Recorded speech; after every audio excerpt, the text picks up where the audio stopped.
শাহী স্নানের আগে গঙ্গাসাগরে পূর্ণার্থীদের ঢল, আর পূর্ণার্থীদের ভিড়ের মধ্যে শিব ঠাকুরের রূপ নিয়ে সঙ্গমে ঘুরছেন ডায়মন্ড হারবারের দীপক মণ্ডল।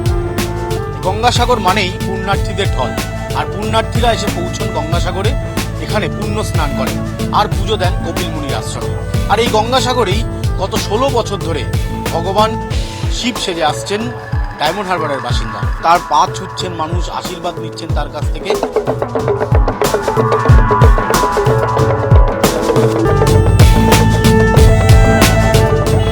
পেটে বিদ্যে নেই, কিন্তু সংসারে আছে অর্থের টান। একসময় ভ্যান চালানোর পাশাপাশি অবসরে বহুরূপী সাজতেন দীপক মণ্ডল, কিন্তু আজ বয়সের ভারে আর ভ্যান চালানো অতীত। এই ভ্যান চালাতে চালাতে এই রূপ নিচ্ছি, নিয়ে এখন এই জীবিকা করছি। আপনি তো ঈশ্বর নন, কিন্তু পা ছুঁয়ে মানুষ আপনাকে নমস্কার করছে।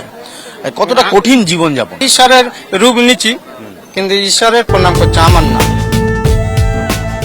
সামান্য কটা টাকা রোজগারের আশায় গঙ্গাসাগরের মেলা প্রাঙ্গণে ঘুরছেন দীপক মণ্ডল। কেউ ভগবান শিব রূপে পুজো করছেন, কেউ আবার নিচ্ছেন আশীর্বাদ। কঠিন সময় ডায়মন্ড হারবারের পৌড়ের পাশে রিপাবলিক বাংলা।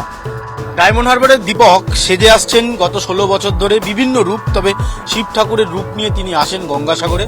তিনি ভগবান না হলেও মানুষ তার পাপ ছুঁচ্ছেন, তার কাছ থেকে আশীর্বাদ চাইছেন।